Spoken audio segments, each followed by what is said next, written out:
नमस्कार दोस्तों, स्वागत है आप सभी का आपके अपने YouTube चैनल इनोवेटर्स अड्डा पर। आज जो हम टॉपिक लेके आए हैं वो है फार्माकोग्नोसी। ये जो टॉपिक है फार्माकोग्नोसी, वो पूरा सब्जेक्ट है। आपके बहुत ही डिमांड थी कि फार्माकोग्नोसी को सर लाइए, तो अभी हमने क्या किया है, फार्मास्यूटिकल एनालिसिस में क्रोमेटोग्राफी स्टार्ट हो गई है। उसके बाद माइक्रोबायोलॉजी की भी वीडियोस मैंने डाल दी हुई है। अब जो मैं लेके आया हूँ सब्जेक्ट आपके पास फार्माकोग्नोसी, ताकि आपका जो 2021 वाला जीपैट आने वाला है वो इजिली आप आराम से कर सको उसको। ठीक है, सबसे पहले हम फार्माकोग्नोसी, ये बड़ा ही मतलब सभी बच्चों से जब फीडबैक लो तो बड़ा निगेटिव सा फीडबैक आता है फार्माकोग्नोसी को लेके कि सर बहुत बोरिंग सब्जेक्ट है, बहुत रट्टा मारना पड़ता है। तो आज मैं इसको बहुत ही अंडरस्टैंडिंग वाला सब्जेक्ट, बहुत ही इंटरेस्टिंग वाला सब्जेक्ट बनाने वाला हूँ। आपकी बोरियत बिल्कुल खत्म कर देने वाला हूँ। जब आप इसको बेहतर तरीके से समझ कर पढ़ोगे तो बोरियत होगी ही नहीं। और आधे लोग को तो यही नहीं पता होता कि फार्माकोग्नोसी क्यों पढ़ रहे, कहते सर वो खाली ड्रग रटवाते रहते। नहीं, आपके सिलेबस में अगर है फार्माकोग्नोसी तो इसका कुछ मायने है, कुछ मकसद है। और वो मकसद मैं एक लाइन में नहीं बता सकता आपको, एक लाइन में बताऊंगा तो आप इसके रेफरेंस को कम कर दोगे। तो यहाँ पे पूरा हम समझते हैं कि फार्माकोग्नोसी एक सब्जेक्ट क्या है। ठीक है, वीडियोस अगर आपको अच्छी लग रही होंगी तो आप बिल्कुल इसको शेयर करिए ज़्यादा से ज़्यादा। ठीक है, उसको लाइक करिए, कमेंट करिए कि किस टॉपिक पे और आप चाह रहे हैं। ठीक है, चलिए शुरुआत करते हैं हम लोग। फार्माकोग्नोसी, देखो जब ये सब्जेक्ट हमारे सिलेबस में होता है तो इसको समझने की जरूरत होती है कि what is the relevance of this particular pharmacognosy subject inside our syllabus. क्यों फार्माकोग्नोसी में पढ़ना है? ये सब्जेक्ट इस वजह से पढ़ना है क्योंकि आपके सिलेबस में तो दिया ही है। ये सब्जेक्ट जो है फार्माकोग्नोसी सबसे स्कोरिंग सब्जेक्ट माना जाता है क्योंकि इसमें डायनेमिक कैरेक्टर नहीं होता। Dynamic character in the sense मतलब जो क्वेश्चन आते हैं फिक्स है, अगर सोर्स से आ रहा है तो फिक्स है, केमिकल टेस्ट है तो फिक्स है। इसमें कोई अदला बदली, कोई छेड़छाड़ क्वेश्चन के साथ नहीं होती है। There are the straight forward question asked in the exam, चाहे वो जीपैट का एग्जाम हो चाहे नाइपर का एग्जाम हो। तो फार्माकोग्नोसी बहुत ही इंपॉर्टेंट सब्जेक्ट है आपके कंपटीशन पॉइंट ऑफ व्यू से भी और सेमेस्टर पॉइंट ऑफ व्यू से भी। सो फार्माकोग्नोसी के बारे में, अगर फार्माकोग्नोसी को पढ़ने का जो तरीका है, मैंने आपको how to crack GPAT exam, how to crack pharmacist exam, how to crack DI exam में फार्माकोग्नोसी पढ़ने की स्ट्रेटजी ऑलरेडी बता दी है। लेकिन थोड़ा सा और यहाँ पे बता दूं कि हम जो फार्माकोग्नोसी पढ़ते हैं तो इस सब्जेक्ट को पहले जानते हैं, इसके रिलेवेंस को जानते हैं। उसके बाद इस सब्जेक्ट में हम क्या क्या पढ़ने वाले, उसका कॉन्सेप्ट, कोई भी टॉपिक, जैसे मैंने यहाँ आज ग्लाइकोसाइड्स का थोड़ा स्टार्ट करूंगा आपके सामने, तो ग्लाइकोसाइड का कॉन्सेप्ट हम डिस्कस करते हैं। जो भी टॉपिक आएगा we are just going to discuss the concept. उसके अलावा क्लासिफिकेशन, ग्लाइकोसाइड्स है तो ग्लाइकोसाइड्स के क्लासिफिकेशन, एल्कोलाइड है तो उसकी classification, morphology of drugs, morphological characters, bark है क्या है उसमें, स्टोमेटा क्या है, सब सारी चीजें हम जो है माइक्रोस्कोपिक इवैल्यूएशन भी करते हैं। स्टोमेटा कितना है, कैल्शियम ऑक्सलेट कितना है, कहाँ पे, वो सारी चीजें, वो क्योंकि एग्जाम में पूछा जाता है कि एनआइसोसेटिक स्टोमेटा कहाँ होता है, कैल्शियम ऑक्सलेट किस ड्रग में एब्सेंट है, इस तरीके के सवाल आपसे एग्जाम में पूछे जाते हैं। केमिकल टेस्ट, एल्कोलाइड के केमिकल टेस्ट, ग्लाइकोसाइड्स के, टैनिन्स के, जैसे ड्रैगन ड्रॉप टेस्ट कहाँ किया जाता है, किलर किलानी टेस्ट किसके लिए किया जाता है, कैटेचू टेस्ट किसके लिए किया जाता है, गोल्ड बेटर स्किन टेस्ट किसके लिए किया जाता है। These examples are being asked in the exam. ठीक है, तो सबसे पहले हम स्टार्ट करते हैं फार्माकोग्नोसी। तो फार्माकोग्नोसी को अगर आप ब्रेक करोगे तो दो वर्ड में एक समझ में आता है, एक फार्माकोन है, एक गिग्नोस्को। गिग्नोस्को, ठीक है। फार्माकोग्नोन का मतलब होता है अ ड्रग, एक दवा। और खास करके जब हम फार्माकोग्नोसी में बात करते हैं तो कौन सी दवा, क्रूड फॉर्म दवा की बात करते हैं, किससे, प्लांट के ओरिजिन से, उसकी बात हम करते हैं उस सेंस में। गिग्नोस्को का मतलब होता है टू एक्वायर नॉलेज ऑफ, यानी कि एक दवा के बारे में नॉलेज अडॉप्ट करना, एक्वायर करना, जो कि प्लांट से ऑब्टेन हो रही है, जो कि क्रूड फॉर्म में है। ठीक है, उसी को बोलते हैं फार्माकोग्नोसी। तो अगर आपसे डेफिनेशन की बात की जाए, किताबी भाषा डेफिनेशन की जाए, तो study of medicinal crude drugs, ये वर्ड बड़ा इंपॉर्टेंट है। ये स्ट्रेट फॉरवर्ड आपको किताबों में नहीं मिलेगा, इसको बनाना पड़ता है डेफिनेशन को। जब आप समझते हो सब्जेक्ट के बारे में, अंडरस्टैंडिंग होगी तो आप डेफिनेशन बहुत इजीली बना लोगे। यहां पे वर्ड यूज हुआ है मेडिसिनल और क्रूड ड्रग्स। मेडिसिनल का मतलब कि जो हमारे फायदे के लिए यूज हो, जो हमारे शरीर में किसी चीज को किसी थेराप्यूटिक एक्शन के लिए यूज हो रहा है, तभी उन प्लांट्स के हम यूज करते हैं, तो मेडिसिनल यूज होना चाहिए उनका। क्रूड फॉर्म में ड्रग होती है, ये क्रूड फॉर्म में ड्रग होती है, फिर इनकी फॉर्मुलेशन बनाई जाती है, फिर इनका एक्सट्रैक्ट बनाया जाता है, इसीलिए इसको क्रूड ड्रग्स लिखा गया है। Produced from natural sources like plants, plant से निकाली जाती है ये, इसीलिए इसको बोला जाता है फार्माकोग्नोसी। ठीक है, तो फार्माकोग्नोसी आप एक भाषा में अगर कहना हो तो study of crude drugs. Crude drugs की स्टडी करते हैं जो कि कहां से ऑब्टेंड होता है, प्लांट से। और किस नेचर का होता है, मेडिसिनल क्रूड ड्रग्स, उससे ऑब्टेंड किए जाते हैं। ठीक है, अब ये सारी चीजें अपनी कोग्नोसी को समझ ली कि ये सब्जेक्ट है क्या एग्जैक्टली। ठीक है, अब आइडिया लग गया होगा आपको। अब सवाल दूसरा उठता है कि फार्माकोग्नोसी क्यों पढ़नी है। यह सवाल भी तो पूछना चाहिए कि फार्माकोग्नोसी पूरे सेमेस्टर से पढ़ा के बोर करते हैं, इसका क्या मतलब है। एग्जाम में पूछा जाता है, आखिर कुछ तो होगा इसके अंदर ना। तो आइए समझते हैं क्या है इसके अंदर। देखो वाई फार्माकोग्नोसी, कोग्नोसी क्यों पढ़ना है। मैं सीधे बात, देखो दुनिया भर की बातें नहीं करता, मैं एक बात कहूंगा आपको कि it is acting as a source of drug. इसका क्या मतलब है साहब, सोर्स ऑफ ड्रग का मतलब है क्या है। देखो जो आप दवाइयाँ खाते हो, चाहे टैबलेट खाते हो चाहे कैप्सूल, जैसे मैं आपको कुछ भी दवा दिखाता हूँ, चलिए जैसे मान लीजिए ये फॉर्मुलेशन आपकी, ये टैबलेट्स है, तो सोर्स ऑफ ड्रग इसका क्या होगा, इन सबको लैब में सिंथेसाइज किया गया, जैसे पैरासीटामोल, एस्प्रिन, इनको कहाँ सिंथेसाइज किया गया होगा, इनको सिंथेसाइज किया गया होगा लैब में। दूसरा सोर्स क्या हो सकता है, प्लांट्स। इन प्लांट्स आप देखते हो कि हर्बल एक्सट्रैक्ट बहुत सारे अवेलेबल है, कहते हैं हर्बल प्लांट्स यूज करो साइड इफेक्ट कम होगा, बट ऐसा कुछ नहीं होता कि कम होता, हाँ थोड़ा सा रिड्यूस होता है लेकिन जीरो नहीं होता कभी साइड इफेक्ट, जरूर कुछ ना कुछ इफेक्ट होता है उस पर, ठीक है। तो यानी कि this pharmacognosy acting as a source of drug. Source of drug में क्या होगा, सिंथेटिक, जैसे कि लैब में, सिंथेटिक का मतलब लैब में, एस्प्रिन पैरासीटामोल कहां से, लैब में सिंथेसाइज हो रही है सॉल्वेंट से। और वही दूसरा सोर्स क्या आपका, प्लांट। प्लांट को क्या करते हो, उसकी बार्क को निकालते हो। आपने क्विनीन का नाम सुना होगा, सिंकोना बार्क से निकालते हो आप, आपने नाम सुना है ना। तो अभी आप और भी ये सब नाम सुनोगे, अल्कोलॉइड्स, ग्लाइकोसाइड, ये सब नाम सुनोगे। सब चीजें कहां से निकल रही हैं दवाएं, ये सब प्लांट के एक्सट्रैक्ट से निकल रही है। आप सुनते हो कि इसका प्लांट एक्सट्रैक्ट, कहां से, क्रूड सोर्सेज। तीसरा सोर्स क्या होता है हमारा, माइक्रोब्स, जिसमें फंजाई, अलगाई, वायरस, ये सब आपके होते हैं। तो 3 मेजर सोर्सेज आपके होते हैं ड्रग्स के। एक सिंथेटिक होता है, एक ये हर्बल वाले होते हैं, प्लांट सोर्सेज होते हैं, तीसरे माइक्रोबियल सोर्सेज होते हैं। तो these are the sources of drug. जो आप दवा खाते हो ना, वो दवा कहां से आती है, प्लांट से आती है, या तो लैब में सिंथेसाइज होती है। तो इसीलिए पूरी जो हर्बल थेरेपी है, पूरा जो सिस्टम है, वो सोर्स ऑफ ड्रग है। इसीलिए ये सब्जेक्ट बहुत इंपॉर्टेंट हो जाता है, और जैसे जैसे इसको पढ़ोगे आप समझ पाओगे इसके इंपॉर्टेंस को, ठीक है। अब सोर्स ऑफ ड्रग में कैसे इंपॉर्टेंट है, क्योंकि हर प्लांट के अंदर कुछ फाइटो कंस्टिट्यूएंट होंगे। इसमें देखो वर्ड है फाइटो। फाइटो का मतलब प्लांट, कंस्टिट्यूएंट का मतलब कंस्टिट्यूएंट। जैसे मैंने बोला ना कि सिंकोना बार्क, सिंकोना बार्क क्या प्लांट ही तो है, उससे कौन सा केमिकल कंस्टिट्यूएंट निकल रहा है, quinine. So that is phyto constituent. कौन सा केमिकल निकल रहा है, तो फाइटो कंस्टिट्यूएंट। अब ये फाइटो कंस्टिट्यूएंट का अगर ब्रॉड क्लासिफिकेशन किया जाए तो एक को बोलते हैं प्राइमरी मेटाबोलाइट, दूसरे को बोलते हैं secondary metabolite. Primary metabolite, secondary metabolite. Primary metabolite जो होते हैं वो डायरेक्टली आपके ग्रोथ में, रिप्रोडक्शन में, डेवलपमेंट में डायरेक्टली इन्वॉल्व होते हैं, और नेचर में बहुत ज्यादा क्वांटिटी में पाए जाते हैं। ज्यादातर यही नेचर में होते हैं प्राइमरी मेटाबोलाइट, ठीक है। उसके बाद इन्हीं प्राइमरी मेटाबोलाइट से सेकेंडरी मेटाबोलाइट बनते हैं। तो सेकेंडरी मेटाबोलाइट क्या होते हैं, they are the derived products of primary metabolite.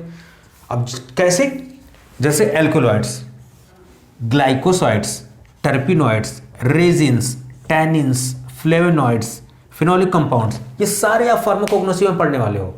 तो देखा जाए तो जो ये फार्माकोग्नोसी आप पढ़ने जा रहे हो ना, जो स्टडी करने जा रहे हो, वो सारा यही स्टडी है। ये वाला पार्ट आप कम पढ़ते हो। So pharmacognosis is basically what? You are going to discuss about secondary metabolite, not primary metabolite. और primary metabolite के एग्जांपल एक दे दूं मैं, जैसे स्टार्च फ्रॉम पोटैटो, आलू से स्टार्च ही तो ज्यादा निकलता है, तो वो आपका प्राइमरी मेटाबोलाइट है, क्योंकि डायरेक्टली वो स्टार्च कहाँ आपके बॉडी में इन्वॉल्व हो रहा है। क्या अब डायरेक्टली अल्कोलॉइड बॉडी में इन्वॉल्व हो रहा है आपके ग्रोथ रिप्रोडक्शन में, नहीं।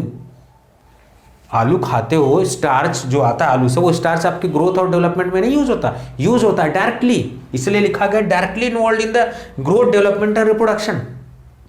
सिंपल सी बात है। उसके बाद ये क्या होते हैं, डायरेक्टली इन्वॉल्व नहीं होते। क्या आप डायरेक्ट एल्कोलॉइड्स खा लेते हो, डायरेक्ट आप ग्लाइकोसाइड, नो।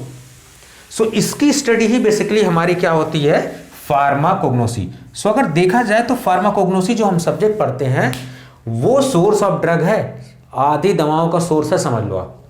और इसमें हम सेकेंडरी मेटाबोलाइट्स की बात करते हैं।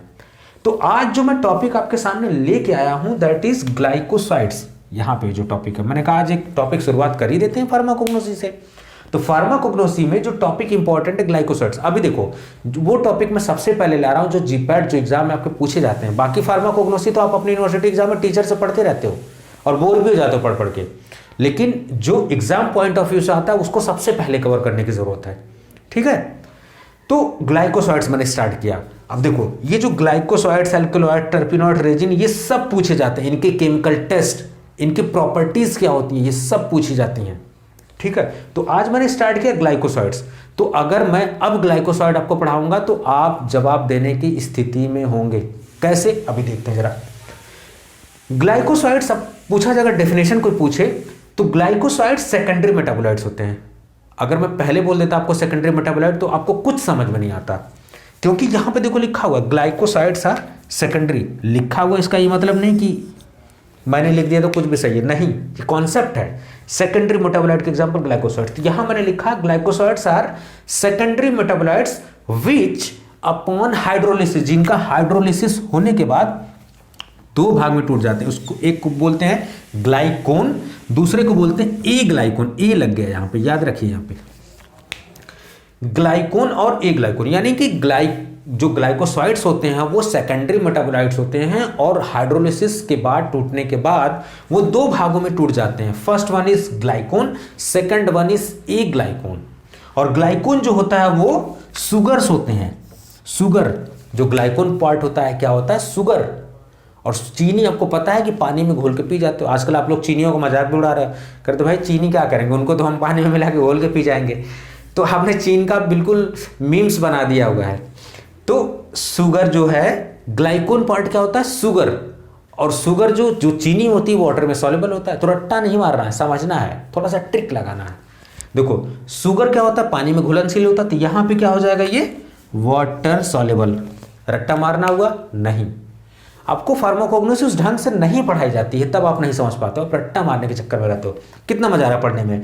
ग्लाइकोसाइड देखो कितना आसान होगा, मेटाबोलाइट, सेकेंडरी मेटाबोलाइट्स होता है। हाइड्रोलिसिस के बाद ग्लाइकोन पार्ट, ए ग्लाइकोन पार्ट। ग्लाइकोन्स को सुगर बोलते हैं, और सुगर जो चीनी होती है वाटर में सॉल्युबल है, तो इसलिए ये वाटर सॉल्युबल होते हैं।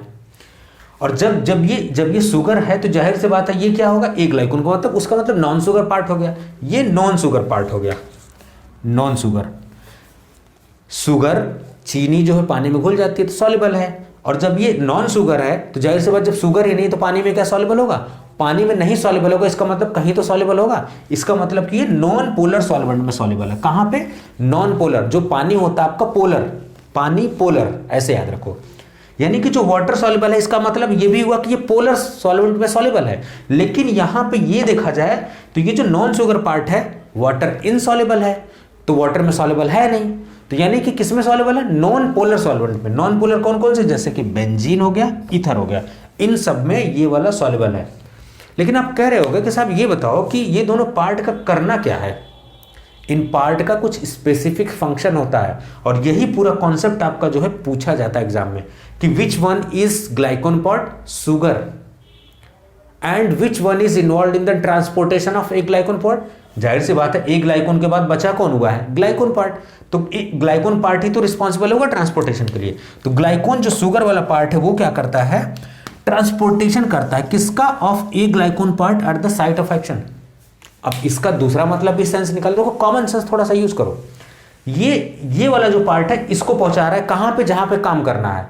यानी कि थेरापेटिक एक्शन कौन काम करेगा, ये करेगा। तो जो ए ग्लाइकोन आपका होता है वो रिस्पॉन्सिबल होता है फिजिकल, केमिकल और थेरापेटिक एक्शन के लिए, या फिजिकल, केमिकल और थेरापेटिक प्रॉपर्टी के लिए। यानी कि जो ए ग्लाइकोन पार्ट है वो आपका वाटर इनसॉल्युबल है, और जब वाटर इनसॉल्युबल इसका मतलब कहीं और सॉल्युबल होगा। तो सॉल्युबल कहां है, नॉन पोलर सॉल्वेंट्स में। कौन से, बेंजीन और ईथर। ठीक है, और ये किसके लिए जिम्मेदार होता है, रिस्पॉन्सिबल होता है physical, chemical and therapeutic property. यानी कि थेरापेटिक एक्शन, जो दवा होगी, जो क्रूड दवा होगी, जिसका असर दिखाना होगा, वो कौन सा भाग इसका असर करेगा, ए ग्लाइकोन पार्ट। और ये क्या करेगा, उसको ए ग्लाइकोन पार्ट को जहां पे काम करना है वहां पे पहुंचाने का काम करेगा, transportation. So transportation of A ग्लाइकोन part is done by the ग्लाइकोन part. ठीक है, और ये एब्जॉर्प्शन ऑफ ग्लाइकोसाइड में भी रिस्पॉन्सिबल होता है। तो ये आपको कॉन्सेप्ट समझ में आया होगा। अब थोड़ा सा और समझते हैं। ये जो शुगर है, शुगर में भी बीटा डी ग्लूकोज सबसे कॉमन शुगर यूज होती है। ये जो मैं पूरा लिख के लाता हूं आपके लिए, ये नोट्स होते हैं। अगर मैं ऐसे लिखने लगूंगा ना तो वीडियो बहुत लंबी हो जाएगी और आप बोर हो जाओगे, देख भी नहीं पाओगे। और आपके पास ऐसे स्क्रीनशॉट ले लोगे तो आपके पास नोट्स हो जाएंगे। तो थोड़ा सा हट जाता हूं, आप स्क्रीनशॉट ले लो। चलो, तो सबसे कॉमन जो शुगर देखी गई है बीटा डी ग्लूकोज। ये जो DL है ना, ये कैसे नामकरण दिया जाता है ये आपको पता होना चाहिए। कि डी ग्लूकोज, एल ग्लूकोज। एक देखो ये छोटा वाला एल होता है, छोटा वाला डी होता है, कैपिटल डी एक एल होता है। ये आपको समझने की जरूरत है। ये किसके रेफरेंस में दिया जाता है? जब ये ग्लूकोज की स्ट्रक्चर होते हैं एच ओ एच ऐसे होता है ना स्ट्रक्चर, इसके और इसके रेफरेंस में दिया जाता है ये डी और एल, जो फर्स्ट और लास्ट के रेफरेंस में। ठीक है, चलिए ये थोड़ा सा आइडिया मैंने दिया, मैं समझा दूंगा उसको कैसे है वो सारी चीज़ें। चलिए ये सारा चीज़ हमने समझ लिया। अब ये जो ग्लाइकोन पार्ट है, ए ग्लाइकोन पार्ट है, ग्लाइकोसाइड तो अपने आप में एक है, ऐसा थोड़ा ना कि एक ग्लाइकोन अलग जा रहा है, ग्लाइकोन अलग जा रहा है। नो, पहले तो एक ही है ना, आपने हाइड्रोलिसिस से उनको अलग कर दिया है। आप कबाब में हड्डी बन गए हो, हाइड्रोलिसिस करवा के उसको अलग कर दिया, दोनों को सेपरेट आउट कर दिया। आपको देखा ही नहीं जा रहा था, बर्दाश्त ही नहीं हो रहा था कि ग्लाइकोसाइड एक साथ हों, आपने हाइड्रोलिसिस करवा के दोनों को अलग करवा दिया। तो यानी कि ये एक साथ जुड़े हुए हैं, तो जुड़े होंगे किसी से, तो कौन सा लिंकेज है? उसको बोलते हैं ग्लाइकोसिडिक लिंकेज। जब ग्लाइकोसाइड है तो ग्लाइकोसिडिक लिंकेज से जुड़े होंगे, रट्टा नहीं मारना है। If glycoside are there so they will be joined by glycosidic, और उसका नाम क्या है? C3 beta linkage. ये सवाल पूछा जाता है आपसे, कार्बन 3 बीटा लिंकेज। यानी कि ग्लाइकोन पार्ट और ए ग्लाइकोन पार्ट किससे जुड़े होते हैं? उसको बोलते हैं ग्लाइकोसिडिक लिंकेज या ग्लाइकोसिडिक बॉन्ड। और क्या होता है उसमें? C3 बीटा लिंकेज से जुड़े होते हैं।